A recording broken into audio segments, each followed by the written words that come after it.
In the meantime, yung subject ng favorable decision dun sa MR, si Senator Joel Villanueva, pwede ba niyang invoke? Teka, agrabyado ako rito. Na-clear na ako eh. Tapos, kakalag ka rin niyo ako uli. Malinis na nga ako eh. Base rito sa decision ni Martires. Well, alam mo, ang constitutional protection against double jeopardy sa criminal cases yan eh. Kasi there is no such thing as right to a public office. So dito hindi.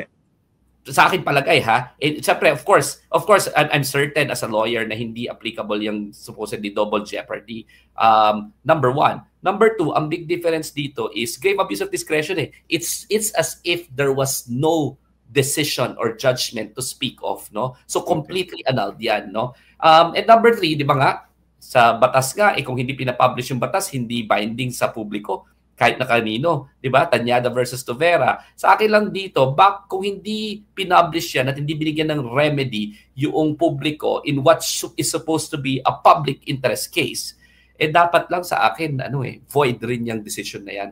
The bottom line is, dalawang bagay.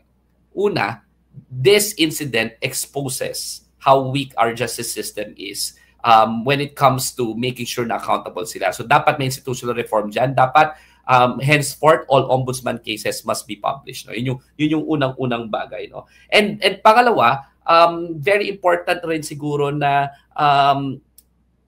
magkaroon ng precedent saying na hindi pwede yung ganito. And baka ito na yung kaso na yun. No? Ito na yung kaso na sa pagkakataon na pagka hindi mo pinablish, void yung decision na yan. Lalong-lalo na sa ombudsman cases, no, na publiko ang involved, pera ng taong bayan ang involved, public offices ang involved, no. As opposed to court decisions na pwedeng private, rape cases, murder, 'di ba? Yung mga ibang mga cases na kahit na criminal case yan, private offended party gets ko pa eh. Pero when it comes to specific cases na public office ang involved, all of the public must also be made aware of what the decision is because we are the ones who are stakeholders in the case, no. Okay. Isang puntahan natin yung debate rin, no? Yung meron bang karapatan yung ombudsman na ipatanggal sa pwesto isang government official na halal, in this case, miyembro ng Senado? As a general rule, no, it's only the senators and it's only each chamber of the House, including the House of Representatives, including sa Senate, ang pwede magdisiplina ng miyembro nila. Pero ang peculiar sa kaso na ito is, dinisiplina si Joel Villanueva, no? Nung hindi pa siya miyembro ng Senado, pero member siya ng House. No? Yeah. Pero hindi naman siya dinidisiplina sa member of the House na ipatatanggal siya sa opisina. So sa akin palagay, ang pwede lang magpatanggal sa kanila sa opisina, pwede lang mag-suspend sa kanila sa opisina pag nakaupo sila, yung chamber nila. Pero ang peculiar dito hindi eh.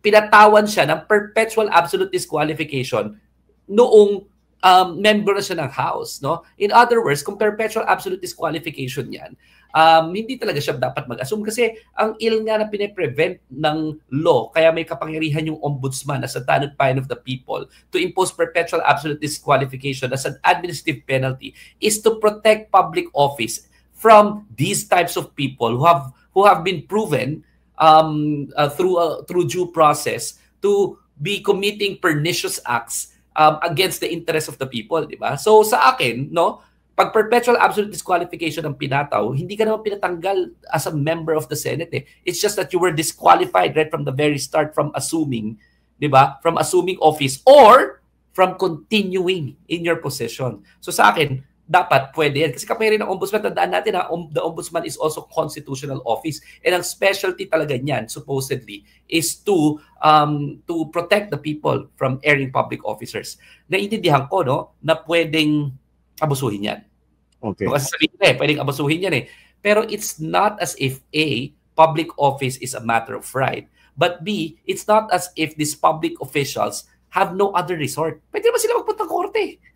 Yeah. Pero yung completely to take away mo yung power of the ombudsman to protect the people from erring officials, I think mali yun. So I would rather na pagdating sa perpetual absolute disqualification, I think the intention of the law, and it's very clear in the law, is the right of the ombudsman to protect the public from pernicious individuals, no, na proven by evidence na masama sa public office. Tanggalin muna sila. Anyway, mag-exercise sila ng remedy nila sa korte. Pero wag mong pigilan yung ombudsman from actually fulfilling its mandate. Very interesting yan. No? Kaso mag-i-implement yan, of course, yung chamber itself. Dahil doon siya nakaupo, di ba? Number 2, gawin natin mas complicated. Yung sinasabi ni Joel Villanueva na, di ba, pinakita niya, hindi, cleared ako eh. Di ba? Ito, pinayagan akong tumakbo, wala akong pending cases. Do these arguments actually hold water in this case? And number 2, wala na naman yung condonation doctrine, di ba? Hindi mo pwedeng argue na, hindi, inelect na ako ng mga tao. So, expunge na, extinguish na yung supposed kasalanan ko. Pero number 3, di ba sinasabi nila, pinayagan ng COMELEC tumakbo, nanalo, nakapanumpa. So, dahil nakapanumpa na, nandun na sa chamber yung decision. Well, kasi nakapanumpa na nga siya. Nakapanumpa siya kasi wala pa yung decision eh. Dumating yung decision, nakaupo na siya, pero something unrelated to him being in the Senate. Kasi nangyari yung mga kabalustogan niya, wala pa siya sa Senado. Para sa akin, yung disciplinary powers ng Senado should own, na may exclusive power sila, should only come the moment that that particular person assumes office with respect to things he does while in office. Pero kung before the office, bakit mo tatanggalin yung kapangyarihan ng ombudsman to discipline? May malinaw na may karapatan yung ombudsman to discipline things, di ba, na unrelated doon sa ginawa niya before he assumed office, number 1. Number 2, yung sa akin, yung sa COMELEC, malinaw sa akin eh. Wala kang magagawa yung COMELEC, hindi ka ma-disqualify kasi hindi ka pa disqualified at that point in time eh. So, number 2, interesting yung sinasabi mo na ang lagi mag-i-implement yung Senado. Totoo naman. Pero, yun nga yung sinasabi ko. Ano ba ang legal question dito? Pwede bang utusan ng ombudsman ang Senado? Para sa akin, pwede pagdating dun sa exclusive powers vested in them by the Constitution, di ba? Ang power ng ombudsman to discipline to discipline any public official and to impose perpetual disqualification, no? Ang kapangyarihan ng Senado is to discipline their own members for acts that they've committed while in office. Yun yung sa akin palagay, no? So even, di ba, the courts pwede utusan ng korte ang Senado at ang Kongreso, di ba? Kasi nga, sila may power of the judicial review, no? So they are supreme in their own spheres. Yun lang sa akin. Pero dapat lang na pagdating sa ombudsman order, I think the Senate should be responsible enough to heed a constitutional office instead of protecting one of their own who, by the way, was proven by substantial evidence, was found to have committed pernicious acts contrary to public interest. No? Okay. So yun, dapat mautusan yung Senado at mag-heed sila sa isang constitutional office. Ito, may nagtatanong dito kung pwede raw ikawaranto si Senator Joel. Pero dapat yata isettle muna yung issue sa ombudsman kasi meron palang 2019 secret decision, di ba? Yung kuwawaran to kasi comes into their very qualification. Baka pwede kung totoo. Pero kailangan nga, tama ka, masettle. Ano nga ba talaga yung totoong desisyon? At kailangan, valid ba yung desisyon na yan? Valid ba yung desisyon na yan na ngayon lang natin lahat nalaman? Congratulations to us! 6 years after a very vital information about a sitting senator na lahat involved, lahat nakatingin, walang nakaalam. Wala ni isang journalist, wala ni isang media. Sayang naman yung mga pinapasweldo sa mga journalists natin sa Justice Beat na nakabang araw-araw sa Office of the Ombudsman tsaka sa Senado. Wala lahat silang natanggap. Kataka-taka. Yung pagtatago talaga nito, I just wanna say, if there's something na I want everyone to take out from this, sinadya yan. Yung pagtatago nitong desisyon na to, sinadya ni Joel Villanueva, sinadya ni Ombudsman Martires, at sinadya ng lahat na itago ito. It was deliberate and by design. Ni Ombudsman Remulla, diba yung sabi niya, gusto niya magkaroon ng justiciable controversy. Diba? Balak na sana sulatan yung Senado, implement yung 2016 ruling. Obviously naman, hindi gagawin niya ng current leadership, akit siya sa korte. Well, si Boying Remulla, tanod bayan of the people, di ba?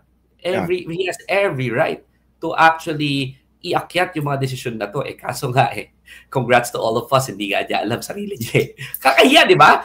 Ganun ka-secret ito, ha? Ganun ka-secret ito. Ako, magagalit ako Anong klase? Di ba? Dapat nga hindi pumayag si Ombudsman Boying Remulla na pati siya hindi niya alam, yung publiko hindi alam. There has to be something that must be done here. Not just institutional changes, but this case in particular. No? Hindi pwedeng ginanon yung publiko, hindi pwedeng ginanon yung ombudsman, hindi pwedeng ginanon yung media. No? Hindi pwedeng nag-suffer na naman yung transparency, which is very characteristically Martires' term as an ombudsman. The transparency always suffers. Not just in SALN, but now it shows even yung decision-making process ng ombudsman.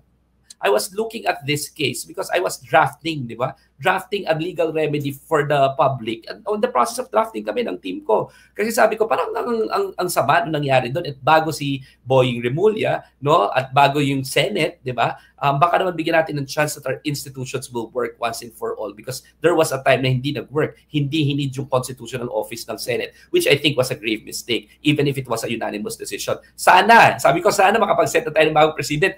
Yung pala, ako rin na-surprise, in short, kasi ginagawa ko na nga ng pleading ito at nagda-draft na ako, pero mukhang kailangan baguhin doon. Mag-isip pa ako anong remedyo, pero dapat may remedyo yung publiko sa mga unfair decisions.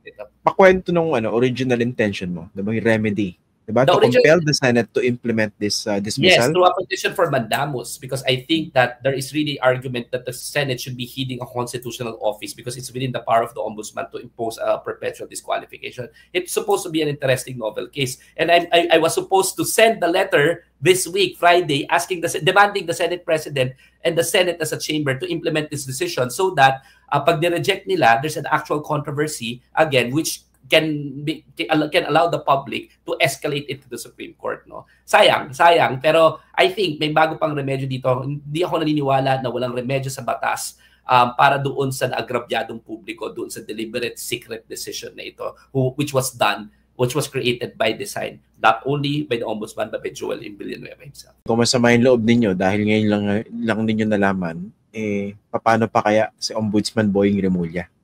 Grabe.